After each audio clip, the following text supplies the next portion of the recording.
Oke, bismillahirrahmanirrahim. Assalamualaikum warahmatullahi wabarakatuh. Waalaikumsalam warahmatullahi wabarakatuh. Selamat pagi teman-teman, bagaimana kabarnya? Baik, Pak. Oke, kita bertemu di hari Jumat yang berkah. Hari tanggal berapa sekarang? 17 September 2021, seperti itu. Pada mata kuliah Kapita Selekta ya. Kapita Selekta Matematika Sekolah Dasar. Jadi kita akan membahas materi-materi matematika yang akan teman-teman pahami seperti itu dalam pemenuhan nanti pengajaran matematika di sekolah dasar. Seperti itu. Mungkin pertemuan hari ini karena memang Bapak lihat ada perubahan kurikulum seperti itu, sehingga terdampak bagi angkatan atas. Bapak lihat itu seperti itu. Jadi berdampak pada angkatan atas seperti itu. Ada beberapa mata kuliah yang memang bisa dikonversi dan tidak dikonversi. Tapi nggak apa-apa, biasanya memang minggu pertama, minggu kedua suka kredit gitu si jadwal e-learningnya, kita proses saja seperti itu. Oke, mungkin setelah Bapak lihat jadwal Bapak itu di Kapita Selekta SD kelas C itu hari Selasa ya jadwalnya tuh. Nah, hari Selasa itu bentrok dengan evaluasi kelas B. Selasa itu. Evaluasi kelas B. Nah, Bapak itu nanti Yusa aja yang ngaturnya ya, ngatur jadwalnya. Sok Yusa dicatat bisa. Bapak itu kosong hari Senin. Benar. Hari Senin kosong. Jam berapa, Pak? Itu mau Seharian kosong. seharian kosong itu mah. Ya. Terus Rabu pagi-pagi. Ini kosongnya, Pak? Pagi-pagi sampai duhur. Seperti itu. Kamis itu kosong. Seharian. Seharian. Kamis seharian kosong.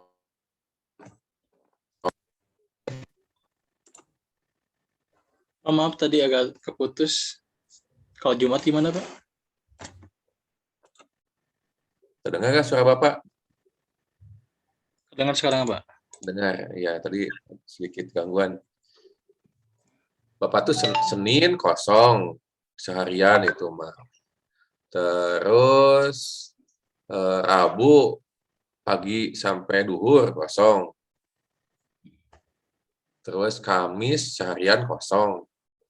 Jumat pagi sampai Jumatnya kosong. Sabtu mah kayaknya jangan ya. Jangan dipakai jadwal ya. Teman-teman juga kan pengen represi. Nah, itu aja. Ya, Pak. Tapi kalau bisa ya biar nanti Bapak padat seharian. Kalau bisa Rabu pagi. Kalau bisa biar nanti Bapak ngajar jam 1 biar seharian full Bapak padatkan. Tapi kalau nggak bisa silakan aja nanti sepakat ya dengan teman-teman. Jadi Bapak itu Senin, Rabu pagi, Kamis seharian kosong seperti itu. Jumat aja pagi sampai siang. Gitu. Sabtu mah jangan. Kalau bisa mah pagi-pagi Yusa kasih jadwalnya biar semangat. Yusa ya.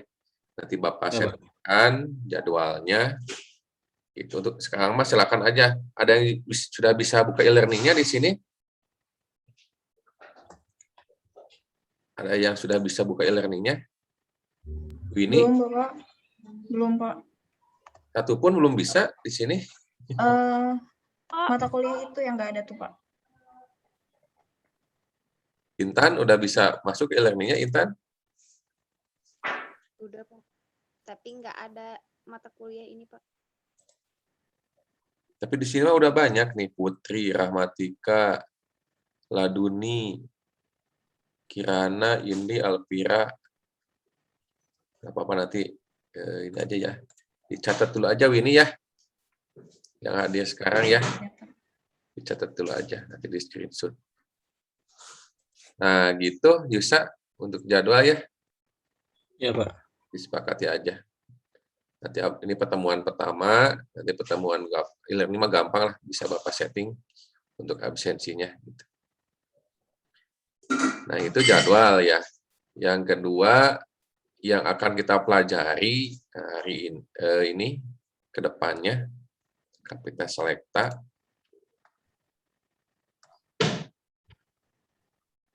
Jadi walaupun teman-teman mengajar di SD seperti itu, nah materi atas pun nggak apa-apa dipelajari. Seperti itu ini Intan, misalkan ini mau mempelajari materi SMP nggak apa-apa. Seperti itu sebagai wawasan. Seperti itu. Mau mempelajari materi SMA nggak apa-apa wawasan, tapi tetap yang diajarkan matematika mah yang sesuai dengan tingkatan. Misalkan anak siswa kelas 1 calistung, membaca menulis menghitung, operasi bilangan, misalkan 1 sampai 100, nah disesuaikan materinya. Nggak apa-apa tinggi juga. Nanti pemahaman teman-teman mempelajari matematika, bangun ruang, bangun data, misalkan ketidaksamaan, operasi persamaan kuadrat, nggak apa-apa. Jadi itu hanya sebagai wawasan saja, nantinya teman-teman sebagai wawasan saja. Seperti itu. Nah, nanti yang diajarkan ke siswa sekolah dasar mah yang sesuai dengan KD. Sesuai dengan KD dan kurikulumnya. Seperti itu. Nanti disesuaikan. Untuk wawasan mah tidak apa-apa. Kita pelajari aja materi sampai tingkatan SMP nggak apa-apa. Seperti itu. Nah, yang akan kita pelajari untuk mata kuliah ini silakan dicatat seperti itu. Yang pertama tentang bilangan. Yang pertama itu materinya bilangan. Kemudian yang kedua adalah geometri, bilangan. Geometri, Pak. Yang kedua geometri, seperti itu. Yang ketiga statistika dan peluang. Statistika dan peluang. Nah, yang keempat adalah Kapita Selekta Matematika. Yang keempat adalah Kapita Selekta Matematika.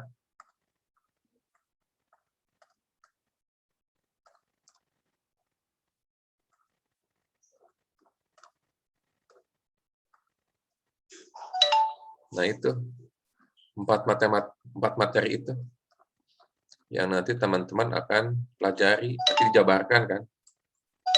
Gitu. Jadi ada 4 materi yang nanti teman-teman akan pelajari, intinya itu 4 materi itu. Tapi kan 4 materi itu juga banyak. Seperti itu.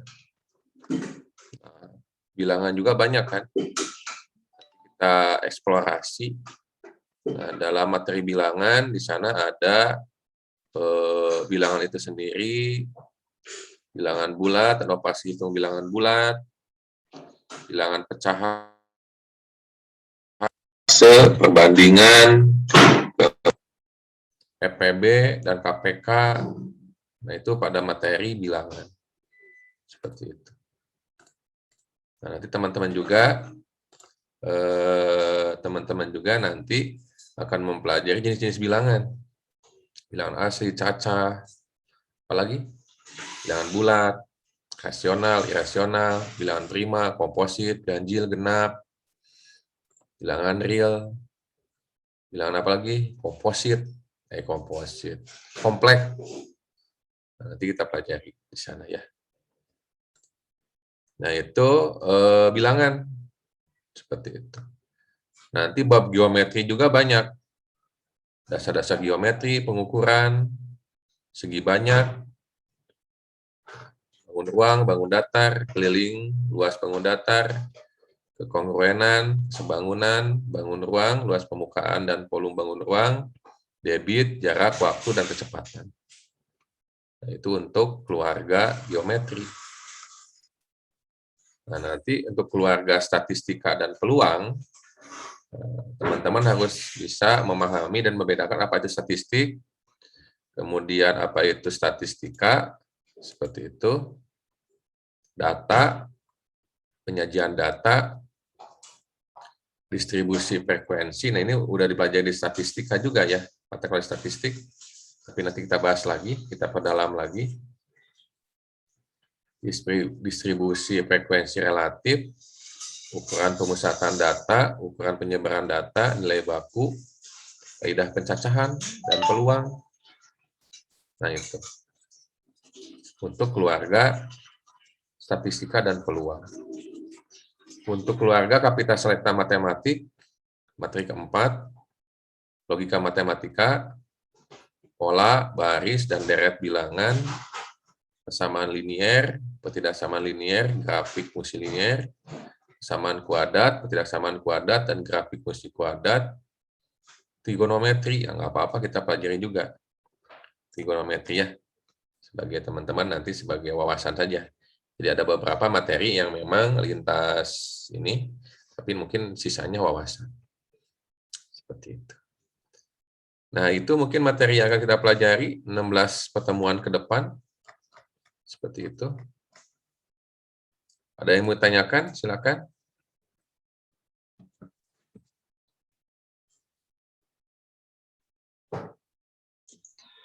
Pak, nanti bisa minta LPS-nya, Pak. Boleh. Nanti Bapak cantumkan di e-learning. Sebenarnya udah mau Bapak cantumkan di e-learning, tapi belum pernah masuk ya di e-learning-nya ya. Nah, nggak apa-apa lah. Pertemuan pertama nanti Bapak cantumkan di e-learning materinya, tapi intinya materinya 4. Intinya materinya 4. Bisa ya. Gitu. Yaitu yang ke-1 adalah bilangan, nanti kita eksplorasi jenis-jenis bilangan apa saja. Gitu. KPK EPB, nah KPK EPB dia maksudnya ke bilangan.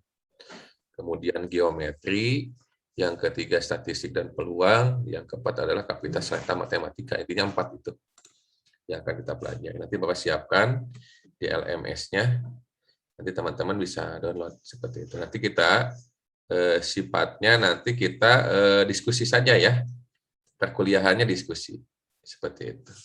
Nanti Bapak jelaskan seperti itu materinya. Nanti teman-teman boleh kita berdiskusi tentang, kita eksplorasi materi itu. Nanti teman-teman supaya bisa memahami dengan baik. Seperti itu. Teknisnya seperti itu. Nah, memang teman-teman juga selain memahami materi, harus bisa mengajarkannya juga, gitu. Tingkatkan pengalaman. Kalau Bapak mah dulu suka ngepripat. Bapak dulu suka ngepripat. Gitu. Ada yang datang ke rumah, gitu. Atau ke bimbel, gabung ke bimbel. Seperti itu. Tujuannya bukan untuk mencari uang, tujuannya ya uang malah nomor 2, nomor 3. Yang pertama mah cari pengalaman. Jadi kita tahu bagaimana mengajarkan materi kepada siswa. Jadi tahu karakter siswa kayak gimana. Siswa itu banyak jenisnya, karakter siswa itu. Ada yang kooperatif. Nah, ketika kita ngajar gini itu ada kooperatif. Kita itu kan belajar, dia mengikuti. Disuruh untuk menjelaskan, dia mengikuti. Disuruh untuk menjawab soal, mengikuti. Ada yang tidak kooperatif, gitu. Anak itu. Dia kasih tugas, dia diam aja. Nah, teman-teman harus ya intinya mah ya harus sabar aja gitu. Kita lakukan pendekatan. Nah, nanti siswa kooperatif mah yang mudah ya. Yang siswa kooperatif mah kita kasih tugas, dikerjakan, kita kasih materi kerjakan. Nah, yang harus jadi pengalaman adalah siswa yang non kooperatif. Seperti itu. Nah, pendekatannya bagaimana? Apalagi anak SD. Anak SD itu biasanya malu seperti itu. Biasanya gitu. Nanti pendekatannya pendekatan individu seperti itu. Nah, kedua juga teman-teman itu semakin banyak mengajarkan materi seperti itu, teman-teman juga nanti semakin paham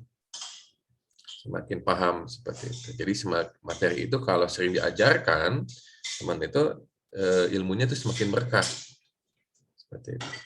Beda lagi dengan tidak diajarkan, lupa pasti. Nah, sarankan teman-teman materi yang didapatkan di PGSD seperti itu ajarkan. Nggak apa-apa diajarkan ke tetangga, ke adik, ke siapa, gitu. Supaya nanti terbuka lagi, tereksplorasi seperti itu. Nah, mungkin teman-teman juga dari materi ini juga mungkin bisa banyak dieksplorasi seperti itu. Nah, sedikit gambaran bahwa di sekolah itu sekarang kurikulumnya kurikulum sekolah penggerak. Jadi sekolah itu sekarang itu pemerintah itu sedang menerapkan kurikulum sekolah penggerak. Apa itu kurikulum sekolah penggerak? Dia modifikasi dari kurikulum 2013. Seperti itu. Nanti supaya teman-teman mengetahui apa yang dipelajari di kampus itu, jangan sampai nanti tidak sesuai dengan di lapangan seperti itu. Teman-teman juga harus banyak mengikuti perkembangan di lapangan seperti apa. Jadi jangan jago kandang gitu. Jangan jago kandang di kampus aja. Coba teman-teman ngobrol dengan guru gitu. Nah, jadi kurikulum yang sedang diterapkan oleh pemerintah, oleh Mas Menteri untuk satuan pendidikan SD, SMP, SMA, SMK adalah kurikulum sekolah penggerak. Seperti itu.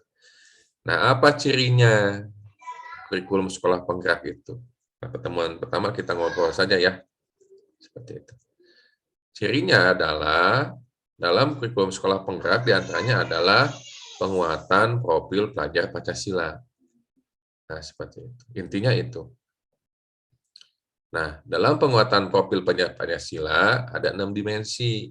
Nah, inti dari sekolah penggerak itu adalah bagaimana si luaran dari siswa atau luaran dari sekolah peserta didik itu dalam implementasinya kompetensi dan karakter profil pelajar Pancasila. Seperti itu. Dan intinya, teman-teman, nanti ketika jadi guru itu, kurikulum itu selalu berubah. Seperti itu. Nah, kenapa Pak berubah? Ya emang kan mengikuti perkembangan zaman. Seperti itu. Memang kurikulum itu harus berubah. Gitu. Dulu kan kurikulum berapa? 94, yang teman-teman ketahui, apalagi KTSP, apalagi CBSA 2013. Sekarang sekolah penggerak, kan teman-teman juga kan berubah ya. Kampus juga gitu kurikulumnya. Sekarang Merdeka Belajar, ada perubahan. Walaupun nanti transisinya luar biasa. Biasanya transisinya luar biasa. Nah, ada beberapa mata kuliah memang yang jadi masalah itu adalah beberapa mata kuliah yang tidak bisa dikonversi. Nah, itu jadi masalah. Kalau bisa dikonversi mah nggak apa-apa. Nah, jadi ada beberapa mata kuliah yang tidak bisa dikonversi. Tapi nggak apa-apa, kita jalani saja. Seperti itu. Nah, dalam penguatan profil Pancasila, ada 6 dimensi yang teman-teman harus pahami. Seperti itu. Satu adalah peserta didik itu harus bertakwa terhadap Tuhan Yang Maha Esa. Seperti itu. Jadi penekanan seperti itu, materi apapun yang diajarkan oleh guru dan sekarang itu kurikulum sekolah penggerak itu enggak tematik ya. Seperti itu. Cuma yang Bapak ketahui, yang salah satunya adalah dia misalkan IPA dan IPS digabung jadi IPAS. Yang Bapak tahu itu. Seperti itu. Kan dulu mah teman-teman tematik ya. Ada mata kuliah tematik. Nah, mata kuliah tematik sekarang dirubah karena memang sekolah itu dia kembali lagi ke awal. Ada matematik, ada IPA dan IPS, seperti itu, ada bahasa Indonesia, seperti itu. Cuma yang Bapak ketahui ada beberapa mata pelajaran yang digabungkan. Seperti itu. Kayak IPA dan IPS digabung jadi IPAS, seperti itu. Ya memang begitu. dia selalu berubah-ubah seperti mengikuti perkembangan zaman. Nah, satu adalah bagaimana si siswa berketuhanan yang Maha Esa. Jadi materi matematika itu harus dikaitkan dengan bagaimana siswa meyakini adanya keeksistensian Tuhan. Materi matematik tentang bilangan, seperti nanti dikaitkan siswa meyakini bahwa ada zat yang mengatur nanti itu. Ada zat yang mengatur tentang kehidupan kita. Nah, ketuhanan yang Maha Esa. Kita meyakini bahwa ada zat yang mengatur. Kita berusaha seperti itu, tapi ada yang menentukan. Nah, yang kedua adalah ketika dimensi berketuhanan yang Maha Esa adalah dimensi mandiri. Seperti itu. Nah, kedua itu ada dimensi mandiri. Apa itu dimensi mandiri? Nah, dimensi mandiri itu adalah di mana kita nanti menghasilkan output siswa yang berkembang sesuai dengan potensi dan karakteristik siswa. Jadi nanti teman-teman akan mendidik siswa yang merdeka. Merdeka dalam berpikir, merdeka dalam bertindak, seperti itu. Tapi dalam artian tidak berbenturan dengan hukum. Seperti itu. Misalkan ini potensi karakternya adalah jadi guru, ya udah. Jadi guru yang bahagia, jadi guru yang sejahtera, jadi guru yang memaksimalkan potensi yang ada. Nah, misalkan Intan sukanya memasak, seperti itu, ya silakan. Kembangkan potensi yang ada, silakan berprestasi sesuai dengan potensinya, itu mandiri. Nah, jadi insan yang lulusan dari kurikulum sekolah penggerak ada insan yang dia mempunyai isi dan misi dan jelas, tujuan yang jelas. Gitu.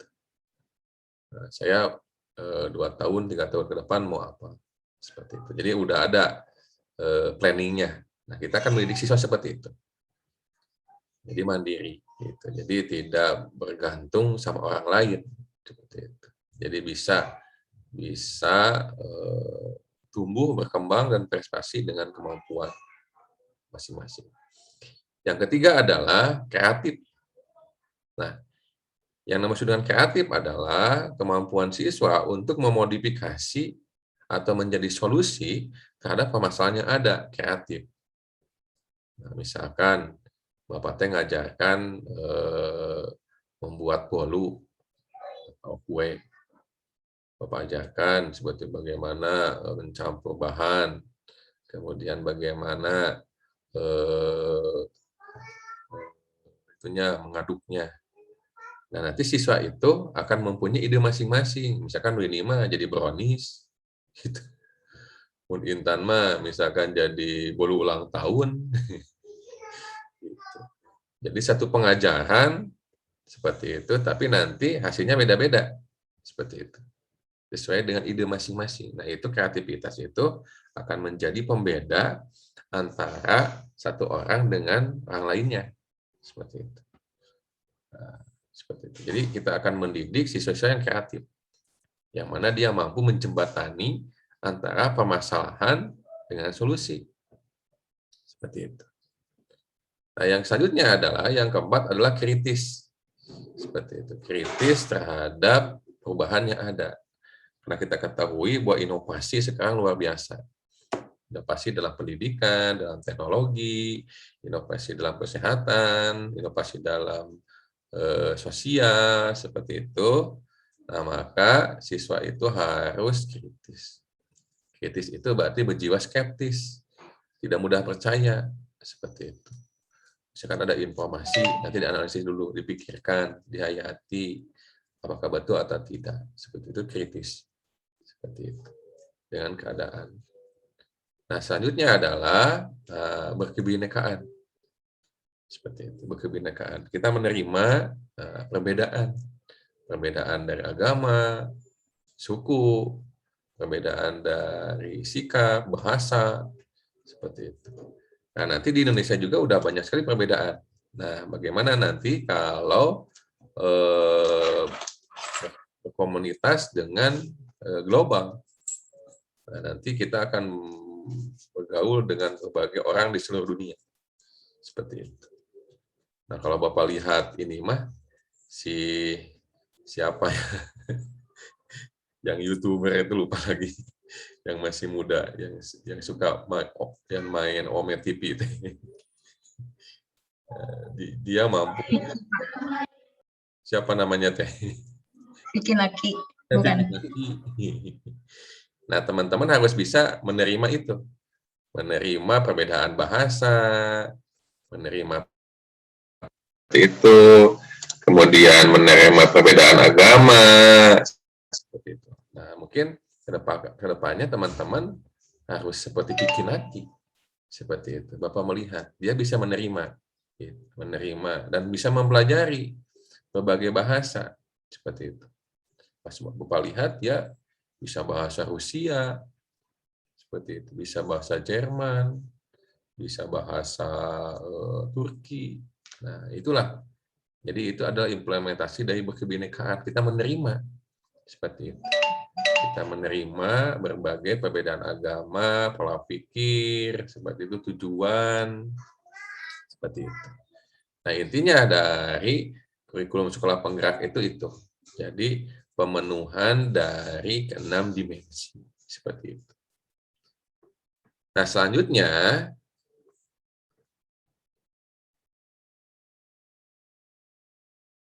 dari pemenuhan ke-6 dimensi itu, timbullah apa yang dimaksud dengan pembelajaran diferensiasi. Nah, pembelajaran diferensiasi itu adalah pembelajaran yang mengikuti dengan potensi karakter bakat siswa. Seperti itu. Jadi teman-teman nanti ketika jadi guru SD harus mampu mengakomodasi berbagai perbedaan gaya belajar siswa. Nah, nanti gaya belajar siswa itu kan ada yang ada yang audio seperti itu. Sukanya mendengar aja. Ada yang visual, sukanya melihat saja. Ada yang kinestetik, tidak cicing udah. Ada kinestetik, gerak kita ngajar, ikut ke depan. Nah, kita juga harus memahami kenapa anak ini nggak bisa diam. Oh, berarti kinestetik. Ada yang gabungannya, ada yang audio, visual. Nah, makanya teman-teman kan suka nonton drakor, drama Korea. Nah, berarti teman-teman nyaman dengan pembelajaran audio dan visual seperti itu. Ada yang sukanya gerak. Nah, Bapak mah kan sukanya olahraga. Nah, Bapak mah kinestetik seperti itu. Orangnya nggak mau diam. Seperti itu. Pengennya bertemu dengan orang baru, kerjaannya outdoor, gitu. Bapak makin estetik. Gitu. Nah, itu harus dipahami. Juga harus dipahami bakatnya. Ada yang nanti teman-teman mengajarkan matematika, udah teh cepat itu memahaminya. Ada yang sedang, ada yang lambat, seperti itu memahaminya. Nah, seperti itu. Nanti kalian akomodasi. Bagaimana yang cepat, kelakuannya bagaimana, yang sedang bagaimana, yang lambat bagaimana dalam pelajaran matematika. Karena setiap orang itu punya kemampuan yang berbeda-beda, langit-langit matematika. Nah, teman-teman juga kan bisa menilai. Nah, teman-teman di sini juga bisa menilai, oh saya mempelajari matematika itu cepat, sedang, lambat, seperti itu. Itu bisa diakomodasi. Bagaimana mengajarkan siswa yang cepat, yang sedang, yang lambat, dalam memahaminya, seperti itu. Nah, itu ada pembelajaran diferensiasi. Bahkan teman-teman nanti juga ada beberapa sekolah yang inklusif, seperti itu. Sekolah inklusif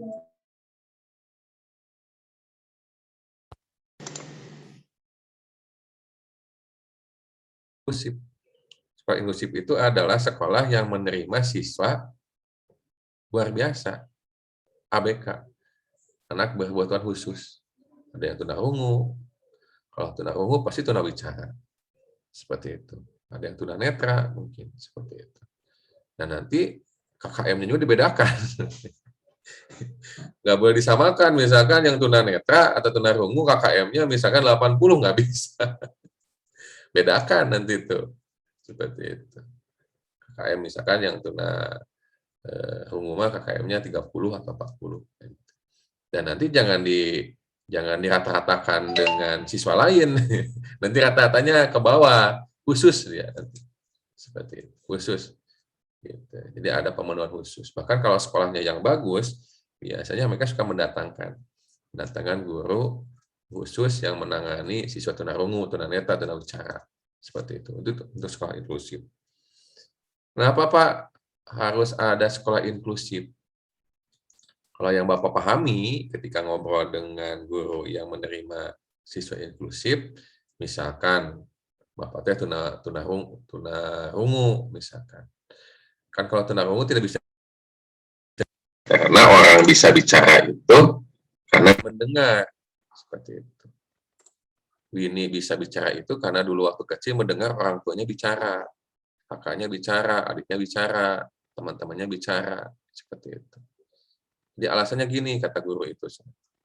Jadi kalau yang tunarungu disatukan dengan tunarungu, mereka itu nggak akan bisa mencoba untuk belajar bicara. Seperti itu. Berarti mereka akan menggunakan bahasa isyarat. Iya, makan.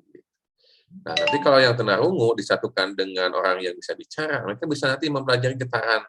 Nah, ini getaran tenggorokan. Misalkan Winnie, Yusa, Riri, Nunui, Intan, gitu. Vika. Nah, nanti gitu bisa mempelajari mereka itu. Oh, ternyata ketika bilang Winnie, getarannya gini. Nah, mereka mencoba untuk mengikuti getaran ini, getaran tenggorokan. Walaupun ya keluarnya nanti misalkan Vika jadi Rika. Gitu.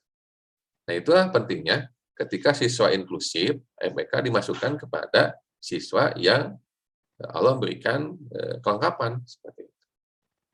Seperti itu.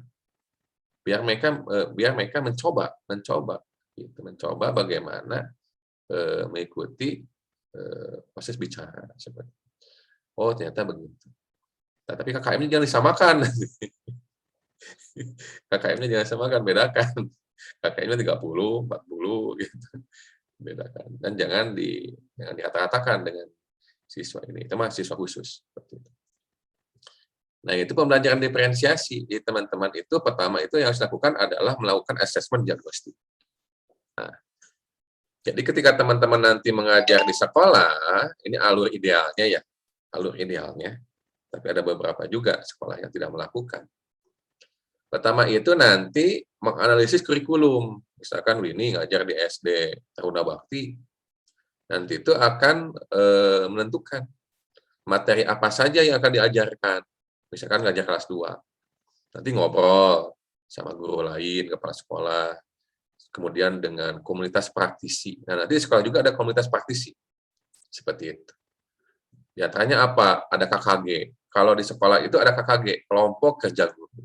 Ada PGRI. Ada komite sekolah, komite orang tua. Nanti nanya, ini tuh, saya ngajar kelas 2 mau mengajarkan materi ini.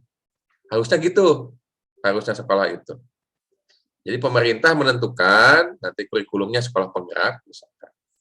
Nah, nanti sekolah akan menentukan susunan KD-nya. Nah, KD nanti ditentukan. KD itu ditentukan. Nah, materinya mau apa saja nih yang akan diajarkan sama Winnie. Nanti diobrolkan sama orang tua itu. Komite orang tua itu. Saya mau mengajarkan ini. Apakah sesuai dengan keinginan orang tua? Misalkan saya mau menambahkan misalkan tentang perpangkatan. Misalkan. Karena saya butuh nih anak saya, misalkan gitu. Harusnya diobrolkan dulu si materi itu. Gitu. Ke orang tua, ke siswa, ke guru, ke komunitas praktisi, apa itu KKG. Komunitas praktisi itu ini kelompok belajar guru, kayak KKG, PGRI, atau nanti bisa buat komunitas juga, misalkan komunitas membuat buku, membuat bahan ajar, komunitas guru mengajar KGM misalkan, gurunya sekecamatan, nanti bisa disampaikan di komunitas praktisi, seperti itu. Teman-teman juga harus aktif untuk meningkatkan kompetensi. Seperti itu. Kuliah akan meningkatkan potensi. Nanti sudah lulus, Misalkan ikut pelatihan, workshop, seminar, ikut PPG, misalkan nanti sudah jadi guru. Pendidikan profesi guru, ikutan diklat, BIMTEK, nanti banyak. Teman itu jadi nanti teman-teman itu harus jadi guru yang open mindset, yang growing mindset, yang menerima terhadap perubahan, yang menerima masukan dari orang lain, yang mau terbuka terhadap ide-ide baru, seperti itu. Dia harus terbuka, jadi guru itu harus terbuka. Gitu. Harus mampu berubah dengan perubahan zaman. Seperti itu. Nah, itu namanya growing mindset. Seperti itu. Jadi mindsetnya harus ubah dulu. Gitu. Kalau jadi guru atau jadi orang yang mau sukses, itu harus terbuka. Ada kalanya kita menerima ide orang lain, masukan dari orang lain, kritik dasar. Ada kalanya kita juga memberikan. Nah, mungkin untuk saatnya Bapak memberikan ke teman-teman, ke Nunui, ke Riri, ke Yusa, ke Winnie, ke Intan, ke Revita, ke Vika. Nanti teman-teman juga akan berbagi nanti ke siswa. Seperti itu. Nah, itu namanya growing mindset. Adalah mindset kita, mindset yang berkembang. Seperti itu. Nah, apa cirinya growing mindset? Berani mencoba. Seperti itu. Berani mencoba hal baru. Seperti itu. Misalkan sekarang lagi musim YouTube. Nah, saya mau buat konten pembelajaran lah di YouTube. Misalkan sekarang lagi musim TikTok. Ya, gunakan media TikTok itu untuk konten-konten yang bermanfaat. Seperti itu. Apalagi sekarang Omet TV. Nggak apa-apa. Kalau sekarang lagi musim Omet TV, kalian coba. Gitu. Karena growing mindset itu berani mencoba. Bapak juga penasaran ketika lihat si Pikinaki, dia menggunakan Omet TV. Nah, Bapak juga ingin mencoba Omet TV. Seperti itu namanya growing mindset, berani mencoba. Seperti itu. Nah, tapi dalam hal yang baik, yang berani mencobanya. Misalnya kalau merokok mah jangan, rokok, narkoba mah jangan, minuman keras. Seperti itu. Berani mencoba hal yang baik. Yang kedua adalah tidak takut gagal. Nah, kalau yang growing mindset, dia pikirannya itu nggak takut gagal dan nggak takut salah. Karena kalau growing mindset, dia prosesnya adalah yang dinilainya adalah prosesnya, bukan hasilnya. Seperti itu. Nah, misalkan mata kuliah ini Bapak terapkan growing mindset. Nanti yang dinilai itu prosesnya. Seperti itu. Bapak lihat keaktifannya, Winnie gimana keaktifannya, Yusa gimana keaktifannya, seperti itu. Bagaimana tugasnya. Ternyata UTS UASnya jelek, misalkan. Tapi keaktifannya bagus. Nah, kalau yang growing mindset, itu akan dipertimbangkan. Gitu. Justru prosesnya yang dilihat itu. Nah, teman juga gitu, nanti mengajar itu harap dinilai prosesnya. Keaktifannya bagaimana, siswa mampu nggak mengkomunikasikan apa yang dia pahami, siswa mampu nggak berkolaborasi. Nah, memang sekarang ini adalah waktunya untuk berkolaborasi. Seperti itu. Oke, mungkin cukup segitu ya, karena ada Pak Buas atau Bu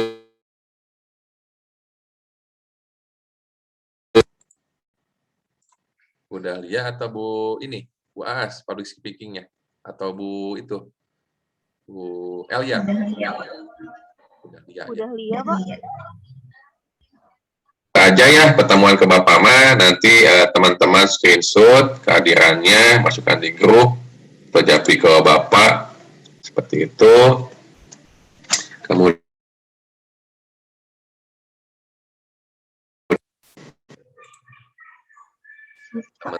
teman-teman nanti tentukan jadwalnya, jadwal fix-nya mau hari apa, nanti Yusa ya, nentuin jadwalnya mau hari apa.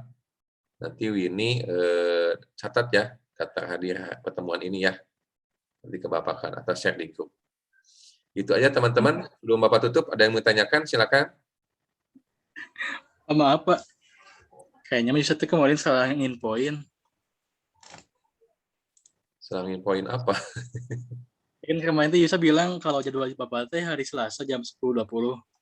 Tapi kalau sesuai situ tes jam 10.20 itu hari Rabu Pak.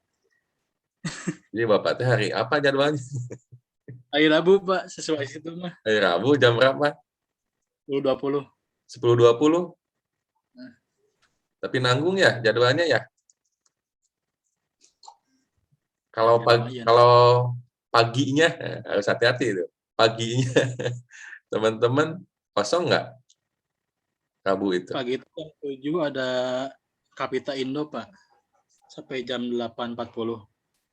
Tapi 8.40 kosong itu. 8.40 kosong. Nah, gini aja tuh. Mulainya jam 9.30 aja. Nah, gimana yang lain? Ya obrolin aja nanti Yusa. Jangan diobrolin di sini. Ya, Pak. Obrolin aja. Kalau matematika kami enaknya pagi sih. Jam 9.30 masih kondusif, Pak. Seperti itu. Jam 5. Gitu. Nanti obrolin aja ya. Kayak gitu. Nanti Bapak setting di learning-nya ya. Seperti Ya, itu. Pak. Nanti pertemuan 2 kita sudah masuk ke materi ya. Gitu. Untuk pertama-tama kita silaturahmi aja.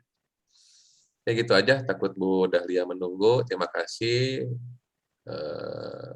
Bapak tutup dengan doa ya. Mudah-mudahan mata kuliah ini berikan kelancaran, keberkahan, seperti itu. Ilmunya tersampaikan dan bermanfaat bagi teman-teman. Dan mudah-mudahan nilainya A semua, sehingga teman-teman bisa cum laude dan lulus tepat waktu. Sehat selalu, seperti itu. Mudah-mudahan kita diberikan kesehatan, keselamatan, dan rezeki yang berkah melimpah untuk beribadah dan menjadi guru yang amanah. Seperti itu. Terima kasih. Assalamualaikum warahmatullahi wabarakatuh. Waalaikumsalam warahmatullahi wabarakatuh. Terima kasih, Pak. Bapak tutup ya, Zoom-nya ya.